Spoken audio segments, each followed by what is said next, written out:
everyone, and welcome to Sock Season Week 6, November 5th through 11th, 2023. I'm Carol, host of a Stitch in Time podcast, and I can be found on Ravelry as Knits and Pearls. For the month of November, I am going to concentrate on socks by Chrissy Gardiner, a Portland, Oregon-based designer who was most active between 2005 and 2015. Over the course of approximately 5 years, I knit almost 30 of her sock patterns, including all 24 from this book. I first became acquainted with her work when I purchased this book, Knitting Socks with Hand-Painted Yarn by J Sosi. I had been given a skein of Misty Alpaca sock yarn by one of my sisters, and in the spring of 2009, I knit it into these socks. These are the color collision socks, and they featured really interesting construction. You alternate between knitting sideways and knitting vertically. And even though the socks looked very strange when you weren't wearing them, they fit like a dream, and I literally wore them to death, which is why I no longer have them here to show you. But I will put a picture up so you can see what they looked like. The colorway I used was called Luz de Luna.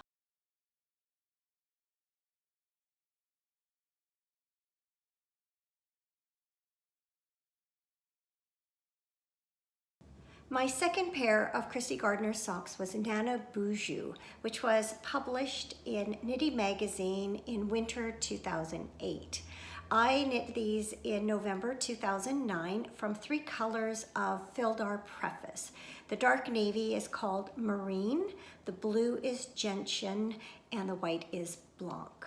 When I saw them, I thought they were a slipped stitch design, but as I looked into it further, I learned that they're actually knit with stranded colorwork, and these became my first stranded colorwork socks. It's a clever use of just alternating stitches and purl ridges and color changes, and I just love these socks. They were knit from the toe up with a short row heel, and according to my notes, I tried the faux Kitchener bind off for the cuff, which I don't think I've ever done since, but it actually is really nice. It looks a lot like a tubular bind off. This is a 1x1 ribbed cuff. I've actually worn these socks quite a bit over the years, and I will pop in a video here of me wearing them now.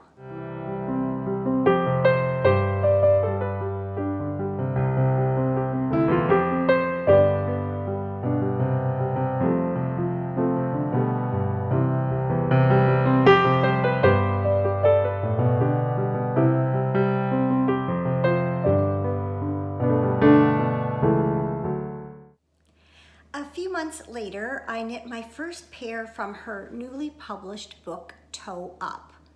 Only I knit mine from the top down.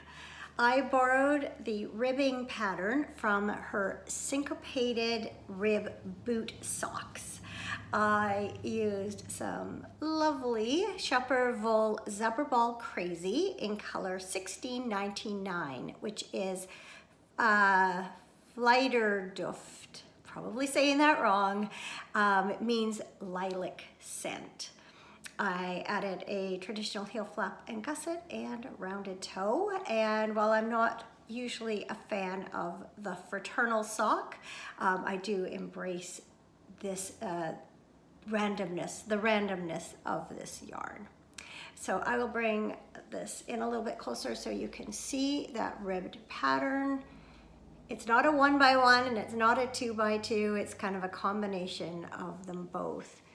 And yeah, just an easy sock. I have worn this pair a lot over the years. I just love Zebra Ball Crazy, and this might even be the first ball of it that I knit with, but I can't say that for sure. So why don't I show you how these look on my feet.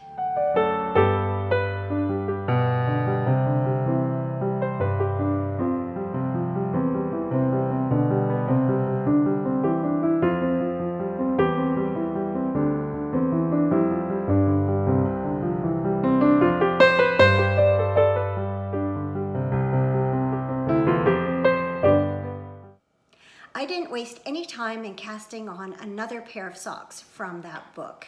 This time it was the Peace Lily socks. I really liked the sample in the book, and so I chose a very similar yarn. This is Pagewood Farms Yukon in the greens colorway. And this time I did follow directions and knit them from the toe up. Let me bring these in closer and you can see this really beautiful cable design that runs the entire length of the sock. Features a short row heel and a ribbed cuff, and it looks like I think Jenny's surprisingly stretchy bind off. Unfortunately, despite my best intentions, I never did knit another pair of socks from that book. Although I did use the worksheets to aid me in knitting other toe-up socks over the years. It's a real shame because there are some really nice patterns in that book, and I guess it's never too late. Why don't I show you how these look while I'm wearing them?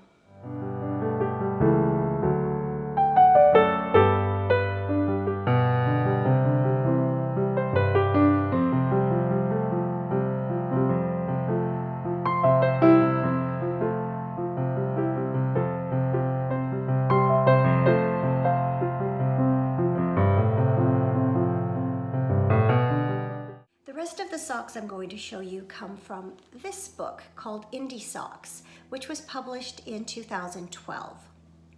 In 2010, Chrissy Gardiner began a fundraising campaign in order to publish this book, and it worked something like this. You paid for the book in advance, and over the course of 12 months, you received a new pattern each month. And then when the book was published, you received an additional 12 patterns in the book. She ran a knit along in conjunction with the release of the first 12 patterns that was called the CSK. And I can't remember what that stood for. Community sourced knitting? Crowdsourced knitting? I'm not too sure, but I know that that type of fundraising was gaining popularity at the time. So anyway, I participated in the make-along, and so the next few socks I have to share with you are a result of that. So the first pattern that was released was the Tulip Socks, and that was in August of 2010. I knit mine from Sweater Maker Yarns, Bamboo and Silk, and it didn't have a colorway, but this color reminded me of the tulips that we would have growing in our garden in the spring. I bought this yarn in a shop in Courtenay, BC, that's on Vancouver Island, and it looks like it's still in existence. So that's pretty awesome after, what, 13 years? So this pattern was knit from the top down. I believe the book has about half and half, top down and toe up. So you started with these little baubles, which according to my project notes were a little bit tricky. And then once the little cuff was done, it was a pretty straightforward lace pattern. You can see a traditional heel flap and gusset. And I believe, can't remember if it was on this sock or another one that I read that it was supposed to be a different kind of toe, and I just did my rounded toe. Anyway, that we were definitely off to a good start with this pair. And now I'll show you what they look like when I'm wearing them.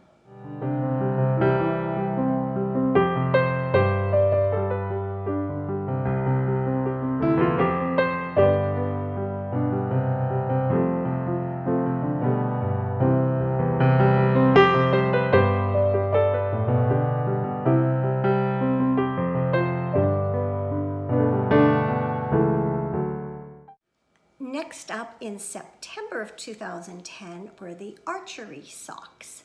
In her designer notes, Chrissy Gardiner said she had a hard time finding a stitch pattern to match up with her variegated yarn, but I had the opposite problem, and it took me 4 attempts with a variegated yarn before I switched to a tonal yarn.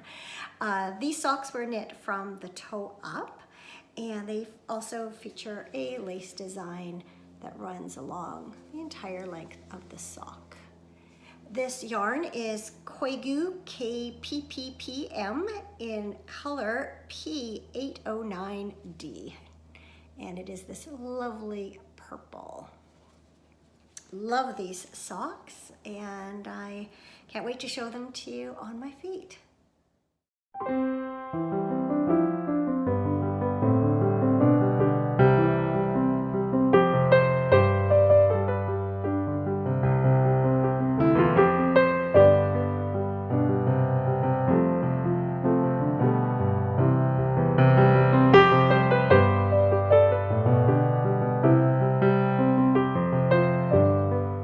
The next design to be released in October of 2010 was also a toe-up sock called the Flame Walker Socks.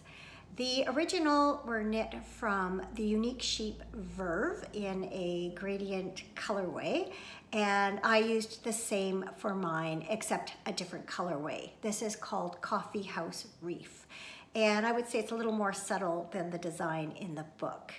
So this is a colorwork sock, and it features kind of a zigzaggy design throughout. I apparently, according to my notes, had some issues with yarn management in that I used too much of my last colorway and had to do a little bit of improvising and a little bit of ripping back and redoing. But in the end, I ended up with, I think, quite a nice pair of socks. So why don't I show them to you now?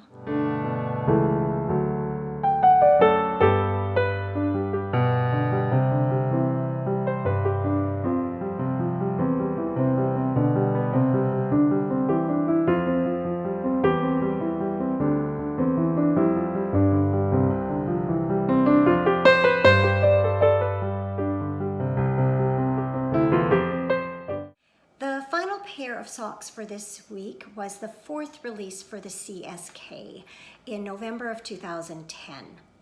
I also knit these from some yarn from the Unique Sheep, but in this case it was their sushi sock base, which I think had some bamboo in it. And this is the Sencha Green Tea colorway. With its diamond design and little pink specks on the green yarn, this reminds me of a garden trellis covered in roses. These socks were knit from the top down and feature a slipped stitch heel flap and then a rounded toe. They are called the Noopy Diamond Socks because they feature these little baubles called noops. Nancy Bush says their noops rhymes with soup, so that's how I pronounce it. But honestly, in my mind, I think of these as the Nuppy Diamond Socks. I'm going to come in a little bit closer for a little bit longer so you can just see that beautiful stitch pattern. And now I will give you a model shot.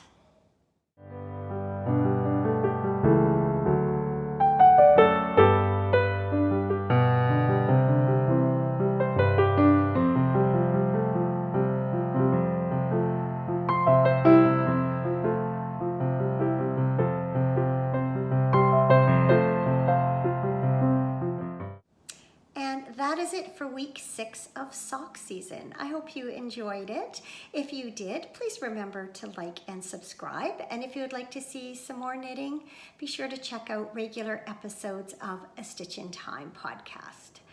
I will see you next week for 7 more patterns from Indie Socks. Take care until then, and thank you for watching.